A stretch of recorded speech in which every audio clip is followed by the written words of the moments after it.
RBI की बड़ी चाल, भारत में आए 72.85 अरब डॉलर। आखिर इसका मतलब क्या है? नमस्कार, मैं हूं ललित और आप देख रहे हैं LTG के न्यूज़ 360।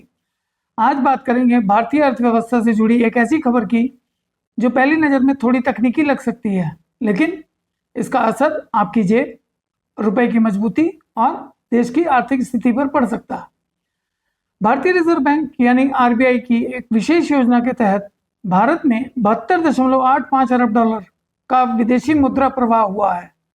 इसमें 65.39 अरब डॉलर केवल विदेश में रहने वाले भारतीय यानी NRI द्वारा जमा कराए गए। अब सवाल यह है कि ये पैसा आया कैसे और इससे भारत को क्या फायदा होगा। आइए आसान भाषा में समझते हैं। सबसे पहले समझते हैं FCNRB क्या होता है। मान लीजिए कोई भारतीय अमेरिका, ब्रिटेन, दुबई या सिंगापुर में काम करता है और उसके पास डॉलर या कोई अन्य विदेशी मुद्रा है, तो वो चाहे उस विदेशी मुद्रा को भारत में के किसी भी बैंक में जमा करा सकता है। इस प्रकार की जमा को FCNRB डिपॉजिट कहा जाता है। लेकिन इस बार आरबीआई ने एक विशेष योजना शुरू की।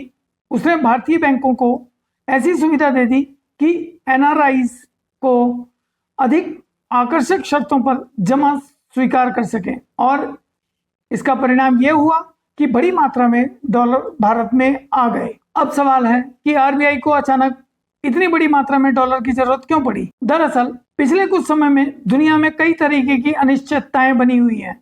कच्चे तेल की कीमतों में उतार चढ़ाव चल रहा है। वैश्विक तनाव और डॉलर की मजबूती जैसी परिस्थितियों में किसी भी देश के लिए पर्याप्त विदेशी मुद्रा भंडारण होना बेहद जरूरी है।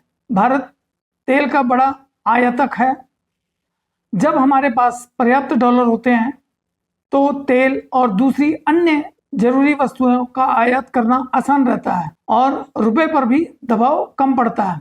यही कारण है कि आरबीआई ने समय रहते यह कदम उठाया। अब बात करते हैं कि इसका भारत को क्या फायदा होगा। सबसे पहला फायदा है कि रुपए की मजबूती। जब देश में डॉलर की आवक बढ़ती है तो विदेशी मुद्रा की उपलब्धता बढ़ जाती है। इससे रुपए पर दबाव कम होता है, उसकी स्थिरता बनाए रखने के लिए मदद मिलती है। दूसरा बड़ा फायदा, विदेशी मुद्रा भंडार का मजबूत होना।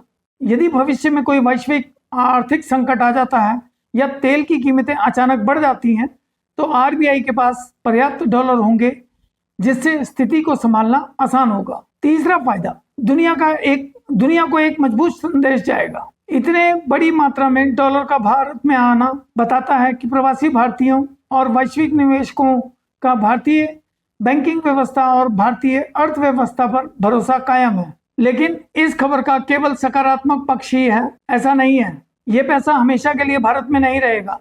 FCNRB जमा की एक तय अवधि होती है और जब यह अवधि पूरी होगी तो बैंक को यह राशि वापस भी करनी होगी।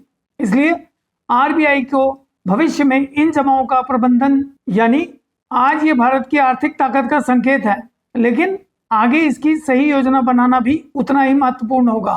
तो इस पूरी बड़ी खबर का सबसे बड़ा निष्कर्ष ये निकलता है कि भारत ने बहुत कम समय में 72.85 अरब डॉलर की विदेशी मुद्रा आकर्षित कर लिया और ये विश्व को दिखा दिया कि जरूरत पड़ने पर आरबीआई प्रभावी नीति बनाकर देश की आर्थिक सुरक्षा को मजबूत कर सकता है। साथ ही ये भी स्पष्ट हुआ कि दुनिया भर में बसे भारतीय आज भी भारत की आर्थिक मजबूती में महत्वपूर्ण भूमिका निभा रहे हैं। अगर आपको ये विश्लेषण पसंद आया हो तो वीडियो को लाइक करें, चैनल को सब्सक्राइब करें और बेल आइकन दबाना ना भूलें। मैं ललित तिवारी, मिलते हैं अगले महत्वपूर्ण खबर के साथ। नमस्कार।